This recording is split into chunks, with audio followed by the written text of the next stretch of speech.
Namaste students, this is Sagar sir from Colonel's Academy, and today what we'll be seeing is a very interesting topic which is going to be helpful for your entire lifetime. That is basics of Indian political system. है ना?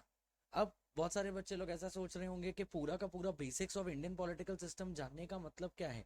बराबर बच्चा, ये बहुत ज़रूरी है ये जानना कि how does the Indian constitution work, how does the entire political system work, so that when you are above your age of 18 years, that time you come to know how to vote, whom to vote for, what are you voting for. ये सब जानना बहुत ज़रूरी है. So that is why we'll be studying, that is the basics of Indian political system. See, because in your life आपका student life एक period तक ही रहेगा, बट आपका लर्निंग लाइफ जो है बराबर वो चलते रहना चाहिए. And secondly when you are talking about what the Indian education system में इंडियन पॉलिटिकल सिस्टम बहुत कम टॉपिक्स कवर्ड है. सो ये है ना, थोड़ा जनरल नॉलेज के लिए भी बहुत ज़्यादा ज़रूरी है कि how the Indian political system works. Getting it? Let's see now basics of Indian political system. Now, first of all, you should know the geography of India a bit to understand about the Indian political system. So, सबसे पहले, when you're talking about your country is mainly divided into states. States in our country have been divided into districts. So, definitely this is our country. Without any of the states, this is how your country ka map looks like. Then we have divided the Indian territory into 28 states and 9 union territories. Now when you're talking about the states, but the states है ना एक साथ नहीं बनाए गए थे. States में हमारे बहुत सारे changes हुए हैं. जैसे कि पहले starting में there were only 11 states in India. Then gradually new states went on increasing. Geographical area India का उतना ही रहा है, बट हम लोगों ने states उनका reorganization किया हुआ है. इंडिया में जो states बनाए गए हैं वो languages के हिसाब से बनाए गए हैं. जैसे महाराष्ट्र में मराठी लैंग्वेज, राजस्थान में मारवाड़ी लैंग्वेज, गुजरात में गुजराती, कर्नाटका में कन्नड़ा, केरला में मलयालम, तमिलनाडु में तमिल, पंजाब में पंजाबी. सो डेफिनेटली इंडिया में जो स्टेट्स बनाए गए हैं, they have been formed on the basis of the languages spoken there. So India constitutes 28 states and 9 union territories. Now this states that are present in India have been further divided into districts. So there are 739 districts in India. but जो districts का जो हमने divide किया हुआ है districts को, वो divide किया हुआ है हमने area के हिसाब से and population के हिसाब से. Okay, two factors are taken into mind, area and population. So you will see some of the districts are very big and some of the districts are small, very very small. So definitely that depends upon the population and the area of the district. So once again, what have we seen here is that India is divided into states and states are divided into districts. So these are 28 states of India with 9 union territories, and that states are divided into 739 districts. So अगर मैं एक state का example लूँ और उसमें देखूँ कि उसमें districts कैसे divided है. So now the sequence goes on, the hierarchy goes on. India is divided into state, state is divided into district, district is divided into taluka, and taluka is divided into villages. Yes, village is the primary unit of our society. ठीक है, तो ये अगर मेरा country है India, country is divided into several states, 28 states as we know. अब उसमें से एक example हमने ले लिया Karnataka. So this is one state of India, Karnataka, which has been divided into districts. So this bifurcation you can see here, division you can see here, are different districts. अब उसमें से एक डिस्ट्रिक्ट को मैं अगर ले लूं, जैसे ये कोलार डिस्ट्रिक्ट है ऑफ कर्नाटका, सो उसमें आप देख रहे हैं बराबर it is further divided. This is taluka. इसको क्या बोलेंगे हम? तालुका. तालुका मतलब ब्लॉक्स भी होता है. In English talukas are also called as what? They are also called as blocks. So this each and every taluka will have villages inside. So India, that is our country, has been divided into states. States have been divided into district. District has been divided into taluka, and taluka has been divided into villages. So village is the primary unit of our society. Now we'll see the hierarchy system and the government ruling system के हर एक level पे किस type का organisation rule करता है. सो सबसे ऊपर आता है इंडिया. इंडिया डिवाइडेड है स्टेट्स में, स्टेट्स डिवाइडेड है डिस्ट्रिक्ट में. अब डिस्ट्रिक्ट जो है ना बच्चा, वो इंडिया में दो तरीके का है, अर्बन एंड रूरल। अगर रूरल है तो उसमें होता है तालुका एंड उसके अंदर होता है विलेज। अगर अर्बन एरिया है तो उसमें लोकल गवर्नमेंट्स होते हैं। जैसे अगर वो बिग सिटी है तो उसमें अलग टाइप का लोकल गवर्नमेंट होगा, स्मॉल सिटी है तो म्युनिसिपल काउंसिल होगा। That is what will be seeing in this slide. Pay attention very carefully कि किस पार्ट में किस टाइप का ऑर्गेनाइजेशन एडमिनिस्ट्रेशन हैंडल करता है। सो इंडिया में जो ऑर्गेनाइजेशन एडमिनिस्ट्रेशन हैंडल करता है that is called as union government और द सेंट्रल गवर्नमेंट, जो हमारा आता है मेनली लोकसभा से। कहां से? Yes, it is from the Lok Sabha, जिसको हम लोग पार्लियामेंट भी बोलते हैं और जिसको हम लोग हिंदी में संसद भी बोलते हैं। Second, states. नाउ इंडिया में देयर आर 28 स्टेट्स। सो हर एक स्टेट में अपना अपना गवर्नमेंट होता है। See, I am telling you a word now. जब इंडिया का खुद का एक गवर्नमेंट है, बराबर, जो पूरे कंट्री को रूल करता है, and that is governed by the prime minister. Prime minister is the head of that union government और द सेंट्रल गवर्नमेंट, बराबर। डेफिनेटली प्राइम मिनिस्टर के ऊपर प्रेसिडेंट भी होते हैं, but when you are talking about the ruling part of the country, so prime minister is being given more duties. Okay, now every Indian state has a state government. So when you are talking about the central government, state government दोनों मिलजुल के काम करते हैं। इसको हम लोग बोलते हैं फेडरल स्ट्रक्चर, FEDERAL। क्या बोलेंगे हम इसको? Federal structure, that is called as federalism.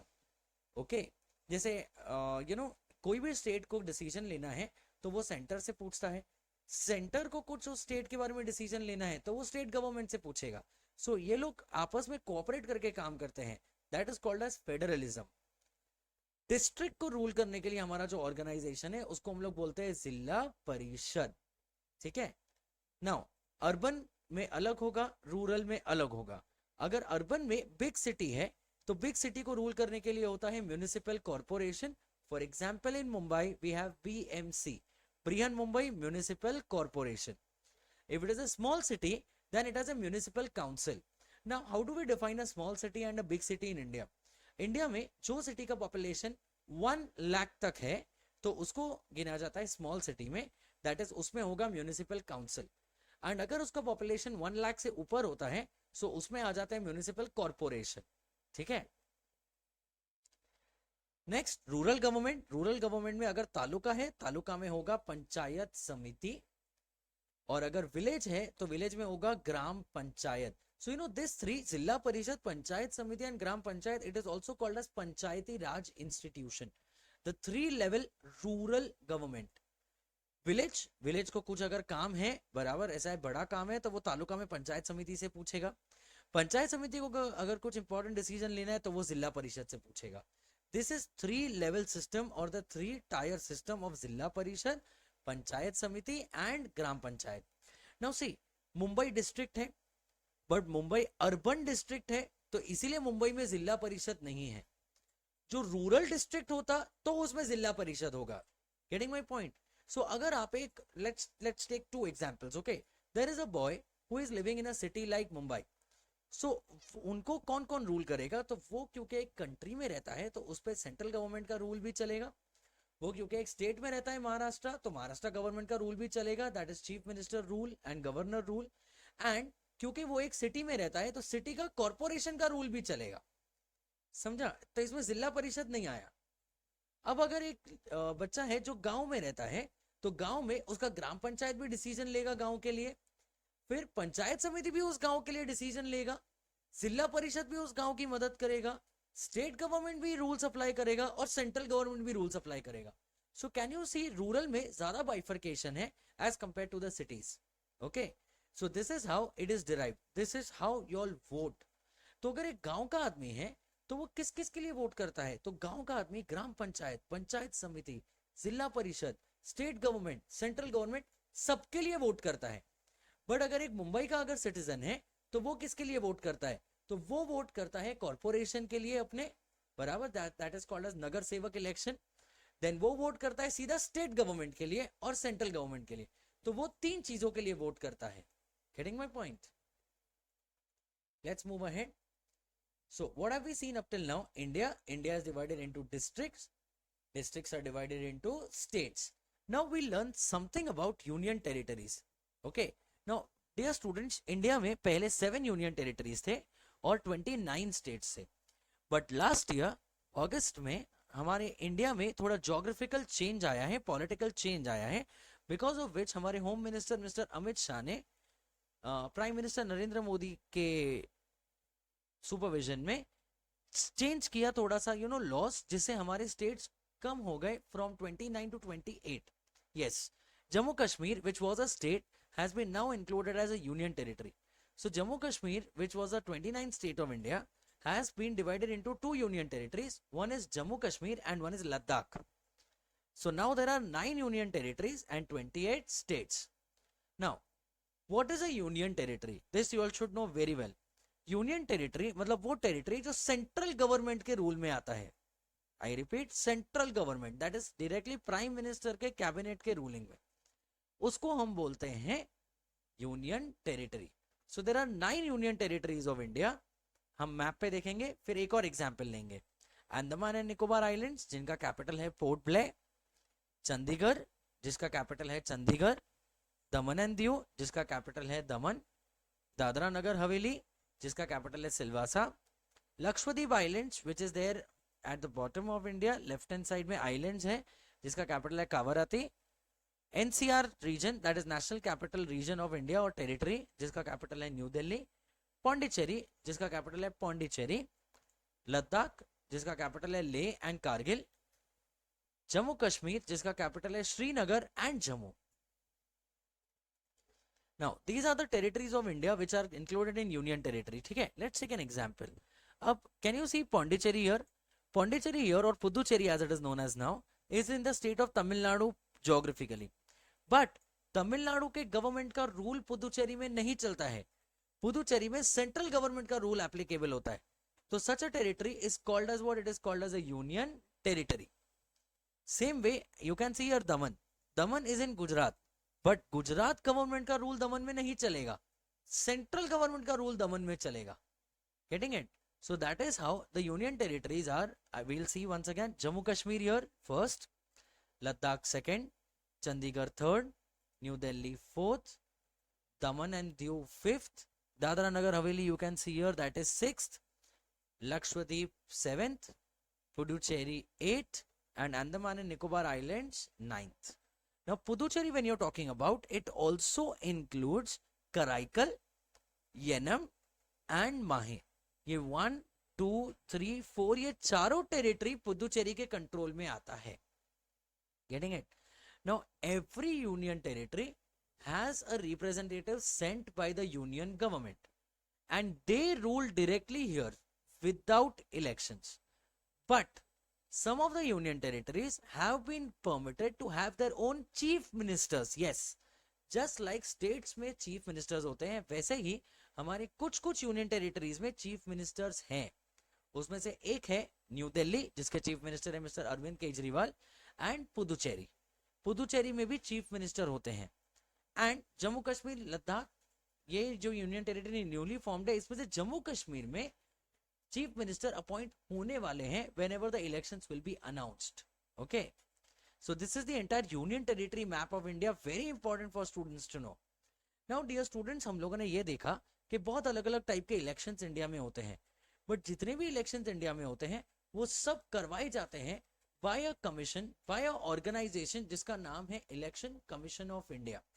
Now this organisation, election commission of India, has been given a autonomous, it is an autonomous organisation under the protection of constitution of India. Getting it? मतलब ruling party का कुछ इन पे असर नहीं होगा. Ruling party मतलब वो party जो कंट्री को रूल कर रहा है, वो पॉलिटिकल पार्टी, वो इसमें बिल्कुल भी इंटरफियर नहीं करेंगे. So election commission of India, this is how they operate. This is the symbol of election commission of India. This is the present head और the president of election commission of India, जिसका नाम मैं नहीं बताऊंगा, आप लोगों को search करना है. Okay, now let's take an example. You know, in 2019 October, we had elections in Maharashtra, assembly elections. Assembly election मतलब state government election, okay? तो ये state government election का notification election commission ने कैसे दिया था वो देखते हैं एक example. Notification date, that is 27 September 2019. यहाँ से इलेक्शन प्रोसेस चालू हुआ था। Last date for filing out nomination, nomination मतलब वो लोग जिनको इलेक्शन में खड़ा होना है, those candidates, they are called as what? They are called as candidates. Those candidates who want to fight the elections, they have to fill out the forms. So the last date of the form filling up is given. Scrutiny of nomination, nomination बराबर form भरा गया है या नहीं, उसका scrutiny होता है, check होता है। लास्ट डेट फॉर विड्रॉल, किसी को अगर अपना विड्रॉल करना है कैंडिडेचर तो वो लास्ट डेट पे विड्रॉ कर सकते हैं। देन होता है date of poll, date of poll is the date when the people come out and vote, that was on 21st October. And last year, counting of votes, that is, votes will be counted and the election result will be declared. Now try to understand what is a ward or constituency or seat. Election के लिए ना बच्चा, हमारा जो territory है वो divide होता है इनटू डिफरेंट पार्ट्स, ताकि इलेक्शन में वहां से कैंडिडेट चुना जा सके एंड वो कैंडिडेट उस एरिया का फिर देखभाल कर सके। ओके तो पहले बात करते हैं लोकसभा इलेक्शन का। Lok Sabha election is the biggest kind of election in the world. Yes, I am not making any error, it is the biggest election in the world. इससे बड़ा इलेक्शन वर्ल्ड में कहीं नहीं होता है। So every 5 years usually the Lok Sabha election happens, and for Lok Sabha election what India has done is, India has divided its entire territory into 543 seats. Seats बोलो, wards बोलो, constituency बोलो, इट इज द सेम। ये divide किया जाता है dear students population wise. ठीक है, तो जैसा कि आप देख रहे हैं in this map, can you see in Uttar Pradesh there are small small territories and every territory is a constituency. आप गुजरात में ये लेफ्ट हैंड साइड देखेंगे तो यहाँ पे बहुत बड़ा टेरिटरी है, this is the area of Kutch, that is one of the largest constituency. Can you see at the top Ladakh territory है, इतना बड़ा टेरिटरी है, उनका एक ही सीट है। क्यों इतने बड़े टेरिटरी में एक सीट और उत्तर प्रदेश में इतने छोटे छोटे एरिया में एक एक सीट? बिकॉज यहाँ पे पॉपुलेशन कम है इन जम्मू कश्मीर एंड उत्तर प्रदेश में पॉपुलेशन ज्यादा है। तो जहां पे पॉपुलेशन ज्यादा, वहां पे कम एरिया को एक कॉन्स्टिट्यूएंसी बनाया जाता है। Getting my point? So can you see area wise Rajasthan is the largest state of India, but Rajasthan में सीट्स कितना है लोकसभा का? तो 25। उत्तर प्रदेश में सीट्स कितना है लोकसभा का? तो 80। क्यों उत्तर प्रदेश में 80 सीट्स और राजस्थान में 25 सीट्स? बिकॉज उत्तर प्रदेश में पॉपुलेशन बहुत ज्यादा है, राजस्थान का पॉपुलेशन कम है। तो राजस्थान में 25 लोकसभा सीट्स एंड उत्तर प्रदेश में 80 Lok Sabha seats. Now this is the map of Lok Sabha seats in Maharashtra. So Maharashtra has 48 seats of Lok Sabha, 48 48 48 seats of Lok Sabha Maharashtra has, as you can see. Now see, some of the seats, can you see in yellow color, they are scheduled caste and pink color scheduled tribes.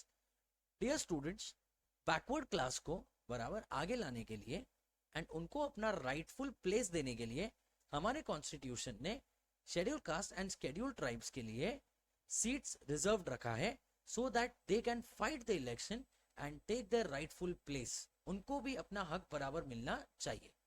So SC ST का seats reserved होता है, जहां से सिर्फ वही category के लोग election लड़ सकते हैं। Rest of the people can not fight election from those territories.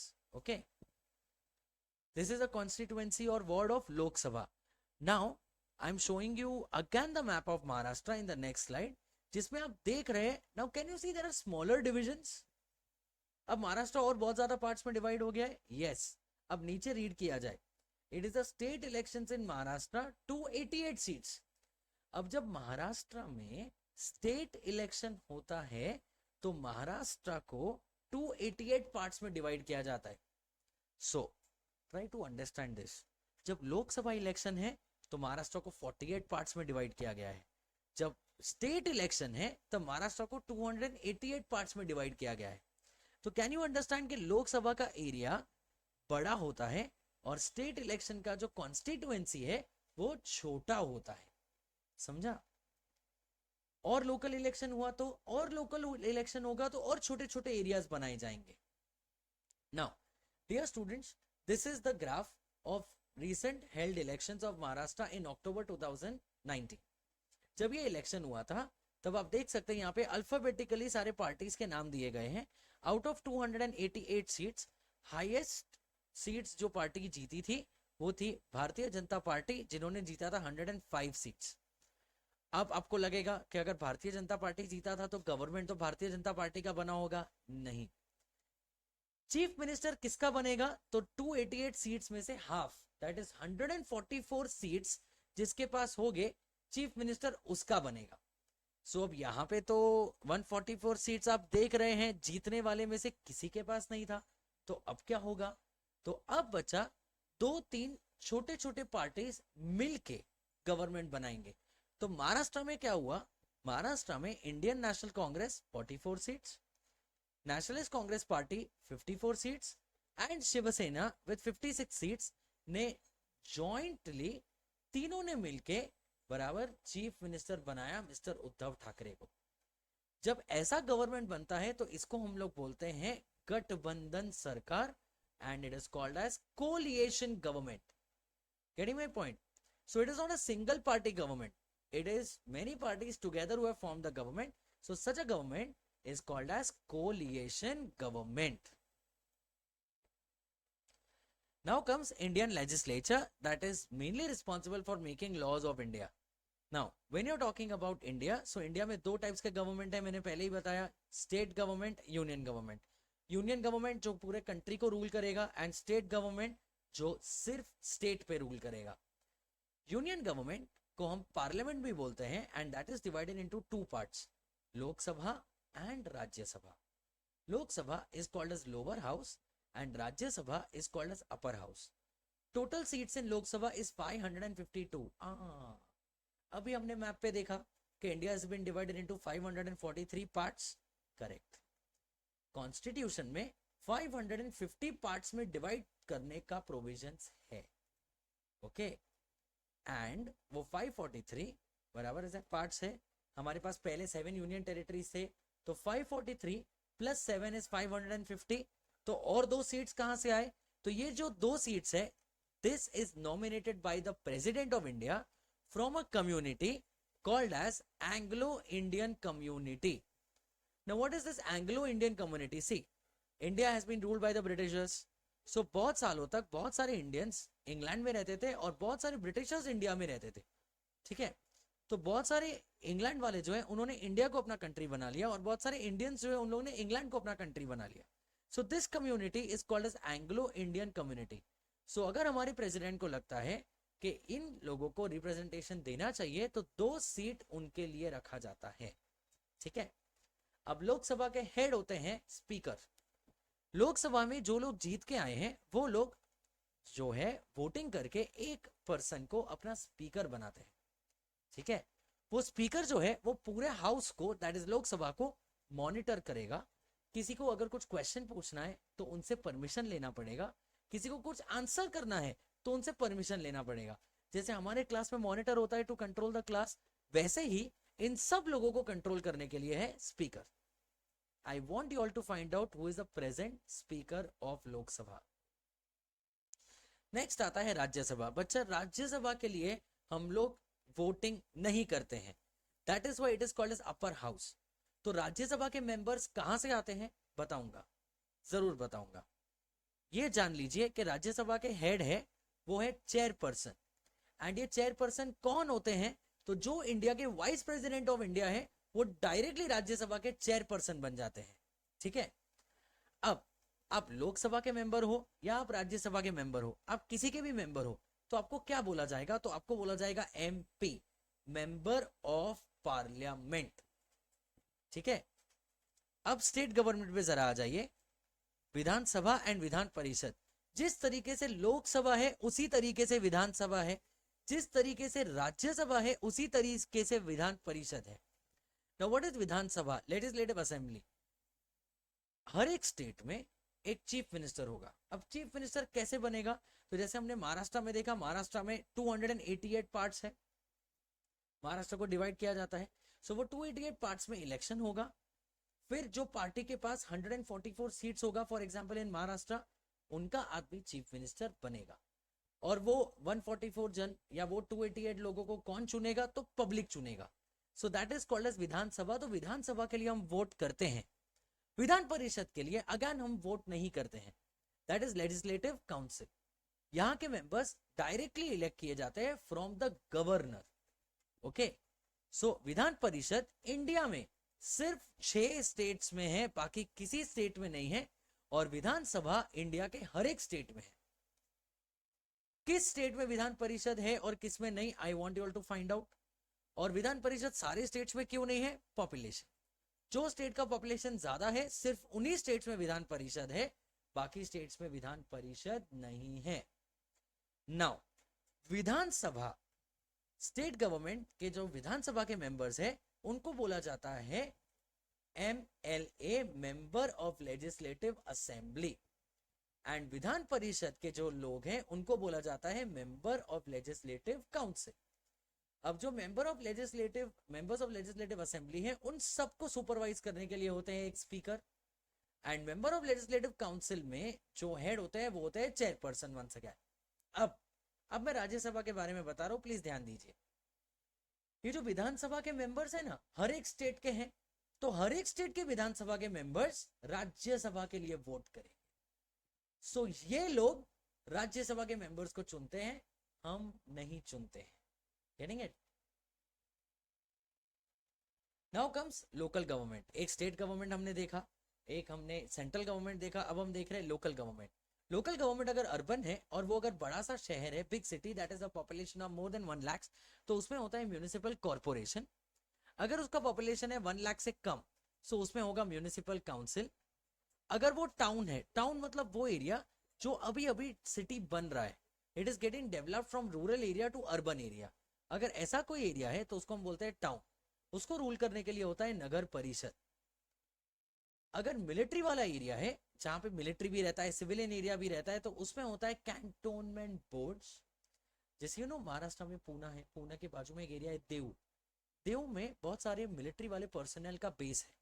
सो वहां पे हमारा एक कैंटोनमेंट बोर्ड है, बराबर, जो जहां पे सिविलियंस भी रहते हैं और आर्मी वाले लोग भी रहते हैं. Then industrial township authority is that area जहां पे इंडस्ट्रियल एरिया होता है, तो वहां पे भी एक अलग अथॉरिटी रूल करता है. So this is about urban. Now comes about rural. We have already seen, अगर डिस्ट्रिक्ट है तो उसमें कौन रूल करता है? जिला परिषद. तालुका है तो कौन रूल करता है? पंचायत समिति. एंड विलेज है तो उसमें कौन रूल करता है? Gram panchayat. Now once again, local government bodies urban. Municipal corporation अगर है तो उसमें मेंबर्स कितने होते हैं? It depends upon population. Office bearers, that is who is the main officer. See, there are now 2 officers. एक देख रहे हैं आप, ऑफिस बेरर है और एक ऑफिशियल है. ये ऑफिस बेरर वो लोग हैं जो लोग चुनाव जीत के आए हैं, इलेक्शन जीत के आए हैं, और फिर उनको ये पोस्ट मिलेगा. और ये ऑफिशियल वो लोग हैं जो गवर्नमेंट की तरफ से आए हैं IAS एग्जाम पास करके. So what is the difference between the two? Difference between the two is, बच्चा, this mayor and all, they are the representatives of people.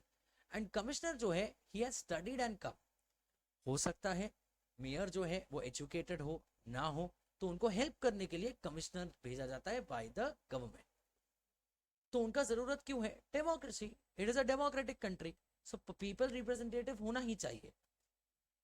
Same way municipal council में minimum number of members is 17, maximum is 38. And इनके office bearers है president and vice president. And government जिस आदमी को भेजता है, officer को भेजता है, उनको बोला जाता है chief officer. Nagar panchayat minimum member is 9, maximum is 15. And इनको ऑफिस बेरर्स होते हैं president and vice president. And इनके जो ऑफिशियल होते हैं वो है executive officer. Same way rural government में क्या होता है? तो रूरल गवर्नमेंट में सबसे ऊपर है जिला परिषद, मिनिमम 50 मेंबर्स, मैक्सिमम 75. इनमें ऑफिस बेरर्स होते हैं प्रेसिडेंट, वाइस प्रेसिडेंट. एंड जो गवर्नमेंट की तरफ से आते हैं IAS ऑफिसर, वो है chief executive officer, CEO. Panchayat samiti minimum 15 members, maximum 45 members. Office bearer कौन होते हैं? Chairman and deputy chairman. And of course इनके ऑफिसर को बोला जाता है BDO, ब्लॉक डेवलपमेंट ऑफिसर. क्यों ब्लॉक? बिकॉज पंचायत समिति को ब्लॉक भी बोला जाता है या तालुका भी बोला जाता है. Gram panchayat, that is for village. इसमें होते हैं मिनिमम 7 मेंबर्स, मैक्सिमम 17. इनमें होते हैं sarpanch and deputy sarpanch. And इनके जो मेन ऑफिसर है उनको बोलते हैं gram sevak. So once again to revise this, municipal corporation elected head, that is by the people, होते हैं mayor. Appointed head sent by the government is commissioner. Municipal council में भी वही president, appointment head is commissioner, zila parishad elected head president, appointed head CEO, panchayat samiti elected head chairman, appointed head BDO, and gram panchayat में elected head होते हैं sarpanch and appointed head होते हैं ग्राम सेवक। अब एक डिस्ट्रिक्ट को रूल करने के लिए हमारे पास कौन से आईएएस ऑफिसर होते हैं और कौन से आईपीएस ऑफिसर होते हैं? IAS Indian administrative service and IPS Indian Police Service. Hats off to both of them as of now because they are handling the situation in the country during this virus situation. District administration, left hand side you can see district collector. District collector को हम district magistrate भी बोलते हैं and they have huge amount of powers to control the district. इनके नीचे होते हैं deputy district collector, फिर लोकल लेवल पे आते हैं तहसीलदार, फिर आते हैं तलाटी और फिर आते हैं police Patil. So this is the hierarchy, है ना. सुपीरियर हम बोलते हैं या हमारा बॉस बोलते हैं. सो पुलिस पाटिल, उनके ऊपर तलाटी होते हैं, तलाटी के ऊपर तहसीलदार, तहसीलदार के ऊपर डिप्यूटी कलेक्टर एंड फिर आते हैं district collector. Same way IPS service में क्या होता है? आईपीएस इस पुलिस सर्विस में सबसे ऊपर होता है एसपी, सुपरिंटेंडेंट ऑफ पुलिस, फिर होते हैं डेप्यूटी सुपरिंटेंडेंट ऑफ पुलिस, फिर होते हैं पुलिस इंस्पेक्टर एंड फिर होते हैं police sub inspector. Getting it? So this is how the district administration works. So dear students, this is in brief. Definitely, it is a big political system of India. So it takes time for us to understand. But this is the political system of India. Please share your views and please ask me your doubts in the comment section. Thanks a lot. This is Sagar Kanal from Kanal's Academy signing off. Keep learning.